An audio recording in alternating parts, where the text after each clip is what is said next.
So hello friends, no time no tension only revision and you are most welcome to our channel Target Revision। So जैसा कि हम लोग post modern literature के सभी most important writers को एक एक कर स्टडी कर रहे हैं। सो आज के इस सेशन के माध्यम से हम लोग पोस्ट मॉडर्न लिटरेचर के one of the most important writer जो कि एंजेला कार्टर को स्टडी करेंगे। सो चलिए देर न करते हुए इस सेशन को स्टार्ट करते हैं। So first she was born in 1940 and she was died in 1992।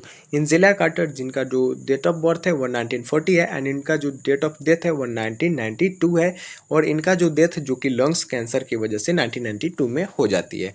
And Angela Olive quarter, इनका जो पूरा नाम जो कि एंजेला ओलिव कार्टर है, who published as Angela Carter. Angela Olive Carter जो कि अपने वर्क्स की जो पब्लिकेशन है यानी अपने वर्क्स को जो पब्लिश करती थी, प्रकाशित करती थी, वो एंजेला कार्टर के रूप में ही करती थी। And she was an English novelist, जो कि एक इंग्लिश नोबलिस्ट एंड जर्नलिस्ट, यानी इंग्लिश नोबलिस्ट के साथ साथ ये एक जर्नलिस्ट यानी पत्रकार भी थी। And famous for her feminist magic realism and picaresque works. It means ये फेमस थी अपने फेमिनिस्ट यानी अपने नारीवादी एंड मैजिक रियलिज्म और पिकारेक्स वर्क्स के लिए। And in 2012 night at the circus was selected as the best ever winner of James Tate Black memorial Prize. It means 2012 में नाइट एट द सर्कस जो कि एंजेला कार्टर के द्वारा लिखा गया ये एक वर्क है जिसको James Tate Black memorial Prize के लिए अब तक का सबसे सर्वश्रेष्ठ विजेता के रूप में चुना गया यह वर्क था। किनका था? तो एंजेला कार्टर का। And she was born at Eastbourne और इनका जन्म ईस्टबोर्ने इंग्लैंड में हुआ ऑन 7 मई 1940 को to Sophia Olive and Hugh Alexander Stalker के घर पे। इनके पेरेंट्स का नाम है सोफिया ओलिव और Hugh Alexander Stalker. And as a teenager she battled against anorexia. Teenager का मतलब होता है किशोरा अवस्था, यानी किशोरा अवस्था में सी बैटल्ड अगेंस्ट एनोरेक्सिया। एनोरेक्सिया एक बीमारी है, यानी एंजेला कार्टर ने किशोरा अवस्था में इन्होंने एनोरेक्सिया जो बीमारी है उससे संघर्ष किया, इसके खिलाफ अगेंस्ट यानी इसके खिलाफ बैटल यानी इसके खिलाफ एनोरेक्सिया के खिलाफ इन्होंने संघर्ष किया यानी इसे झेला इस बीमारी को। Anorexia it means a serious physical and emotional illness in which an abnormal feel of being fat leads to very poor eating habits and dangerous weight loss. यानी एनोरेक्सिया एक गंभीर शारीरिक और भावनात्मक बीमारी है जिसमें मोटापे की असामान्य अनुभूति, मतलब बहुत खराब खान पान की आदतों और खतरनाक यह एक डेंजरस वेट लॉस यानी यह एक खतरनाक वजन घटाने की यह क्या है तो एक बीमारी है। कौन? तो एनोरेक्सिया। इससे इन्होंने लड़ा। कौन? तो Angela Carter. And next after schooling और इन्होंने स्कूल की पढ़ाई पूरी करने के बाद she began to work as a journalist to the Croydon Advertiser. और इन्होंने अपने स्कूल की पढ़ाई पूरी करने के बाद इन्होंने अपना काम शुरू किया एक जर्नलिस्ट यानी एक पत्रकार के रूप में क्रॉयडन एडवर्टाइजर में। एंड सी मैरिड ट्वाइस और इन्होंने 2 बार शादी किया अपने जीवन काल में।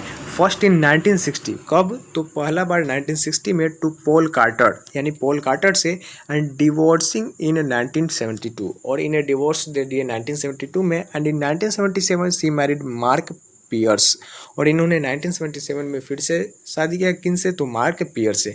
ये इनका जो है व्यक्तित्व जीवन है, इनका व्यक्तिगत जीवन है, सो इससे उतना रिलेटेड इसे नहीं करना है, ये सब आपके एग्जाम के लिए इंपॉर्टेंट नहीं है। And she wrote about her experience. It means इन्होंने अपने एक्सपीरियंस यानी अनुभवों को लिखा देयर इन आर्टिकल्स में for New Society and a collection of short stories Fireworks and its subtitle 9 profane pieces which was published in 1974 and evidence for her experiences in Japan can also be seen in the Infernal Desire Machine of Dr.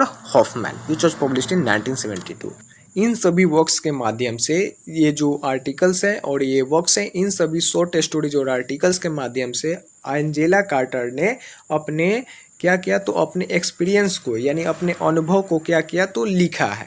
And next चलते हैं, next इनका जो most important point जो कि in 1979 में both the bloody chamber and her influential essay, the bloody chamber और इनका जो influential essay the Sadeian woman and the ideology of pornography appeared. और 1979 में यह दोनों जो इनका वर्क है वह पब्लिश्ड हुआ यानी वह प्रकाशित हुआ, अपीयर्ड हुआ कौन, तो द ब्लडी चैम्बर, और इनका जो इन्फ्लुएंशियल ऐसे जो कि the Sadeian woman and the ideology of pornography, इसे ध्यान में रखिएगा। And next, she contributed many articles, इन्होंने कंट्रीब्यूट किया यानी इन्होंने काम किया है, इन्होंने सहायता किया बहुत सारे आर्टिकल्स में, such as the Guardian and the Independent and New Statesman collected in Shaking a Leg, and she adapted a number of her short stories for radio.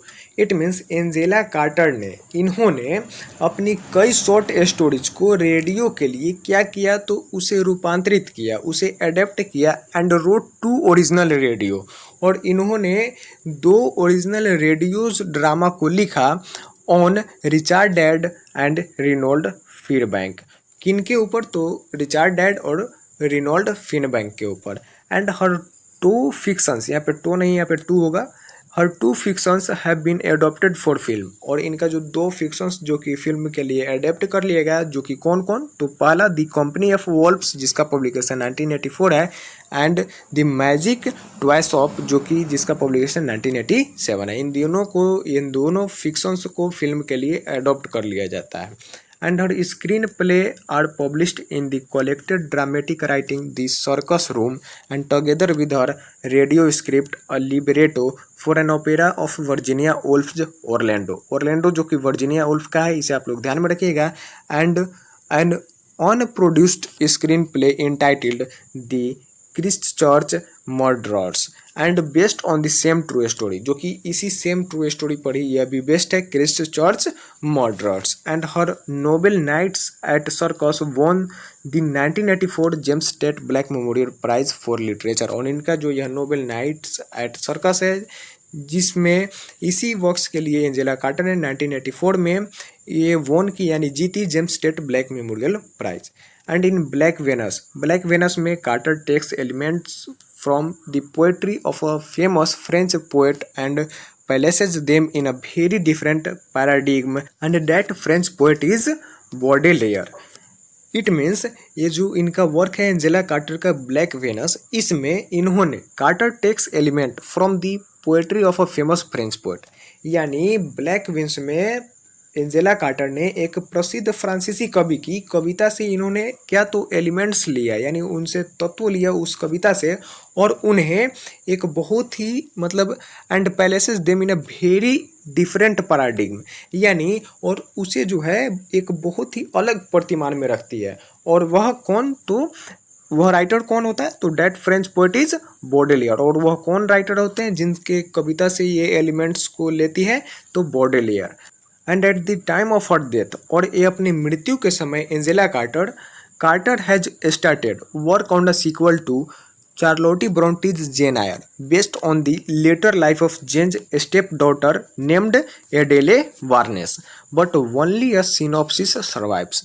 It means यानी एंजेला कार्टर अपनी मृत्यु के समय Angela Carter ने जो चार्लोटी Brontë की जो जेन आयर है उसका जो अगला पार्ट यानी नेक्स्ट जो इसमें इसका जो सीक्वल इन्होंने तैयार करने की कोशिश की, जिसमें इन्होंने काम किया जो कि जेन आयर की जो इनका स्टेप डॉटर की कौन रहती, तो एडेले वार्नेस, इसे ध्यान में रखिएगा। एडेले वार्नेस के बाद के जीवन पर जो आधारित थी इनकी जो वर्क, उसे इन्होंने लिखने का प्रयास किया, लेकिन केवल एक सारांश ही, but only a synopsis survivors.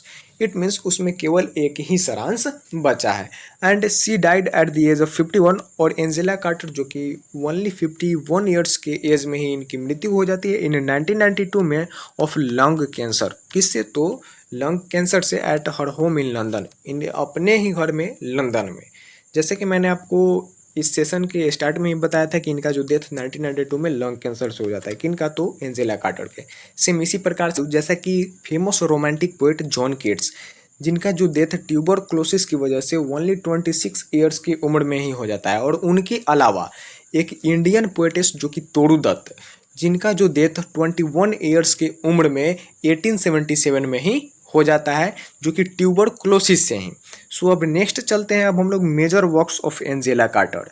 Which includes first novels. Novels में जो इनका मेजर वर्क्स एंजेला कार्टर का इंक्लूड है, जिसमें first Shadow Dance which was published in 1966 and next the Magic Toy Shop which was published in 1967 and Several Perceptions which was published in 1968 and Heroes and Villains which was published in 1969 and Love which was published in 1971। एंड यहाँ से मैं आपको बता दूं, जैसे कि love जो कि एंजेला कार्टर के द्वारा लिखा गया, एंड इसी से सम रिलेटेड वर्क्स जो कि रेस्टोरेशन पीरियड के राइटर जॉन राइटर, जिनका वर्क ऑल फॉर लव है, जिसका पब्लिकेशन 1677 या 78 है, किनके द्वारा लिखा गया वर्क ऑल फॉर लव, जो कि जॉन ड्राइडन के द्वारा, जिसका पब्लिकेशन 1677 या 78 है। एंड नेक्स्ट रेस्टोरेशन पीरियड के ही राइटर जो कि विलियम कॉन्ग्रीव, जिनका वर्क लव फॉर लव है, जिसका पब्लिकेशन 1695 है। इसे आप लोग इन दोनों वर्क्स को ध्यान में रखिएगा। And next the Infernal Desire Machine of Doctor Hoffman which was published in 1972 and the Passion of New Eve which was published in 1977 and Night at the Circus which was published in 1984 and Wise Children which was published in 1991। These works written by Angela Carter and its genre is novel. ध्यान में रखिएगा। And इसमें अगर most important की अगर बात करें तो ध्यान में रखिए, इसमें मोस्ट इंपोर्टेंट वर्क्स जो कि Shadow Dance, the Magic Toy Shop and Several Perceptions and Heroes and Villains and Love से रिलेटेड जो कि मैंने आपको बता ही दिया, and Nights at the Circus and Wise Children, and इन सभी को आप लोग देख लीजिएगा। एंड नेक्स्ट अगर बात करें शॉर्ट फिक्शंस की, तो एंजेला कार्टर के शॉर्ट फिक्शंस वर्क्स में इंक्लूड है first fire works, it's subtitle 9 profane pieces which was published in 1974 and next the bloody chamber which was published in 1979 and next the bridegroom which was published in 1983. it is uncollected short story, इसे ध्यान में रखिएगा। And Black Venus which was published in 1985 published as Saints and Strangers in the United State. और इस Black Venus को United State यानी America में Saints and Strangers के नाम से पब्लिश कराया जाता है, कब? तो 1985 में, ध्यान में रखिएगा। And American ghosts and old world Wonders which was published in 1993 and next Burning Your Boats which was published in 1995 and next इनका जो चिल्ड्रेन बुक्स जिसमें इंक्लूड है the donkey prince which was published in 1970 and comic and curious cats which was published in 1979। इसे ध्यान में रखिएगा, इनके ये दोनों वर्क्स एंजेला कार्टर के द्वारा लिखा गया ये जो चिल्ड्रेन बुक्स जो कि the donkey prince and comic and curious cats, इन दोनों को आप लोग मोस्टली ध्यान में रखिएगा, ये दोनों मोस्ट इंपॉर्टेंट है। सो इस प्रकार से हमारा आज का सेशन कंप्लीट होता है। सो आज का सेशन आपको कैसा लगा आप कमेंट बॉक्स में कमेंट करना मत भूलिएगा। एंड नेक्स्ट यदि आपको यह सेशन अगर अच्छा लगा हो तो इस सेशन को आप लोग शेयर जरूर ही कर दीजिए। एंड यदि आप इस चैनल पर नए हो तो इस चैनल को सब्सक्राइब करना मत भूलिएगा। सो मिलते हैं इसी प्रकार के फिर नेक्स्ट सेशन में, तब तक के लिए जय हिंद।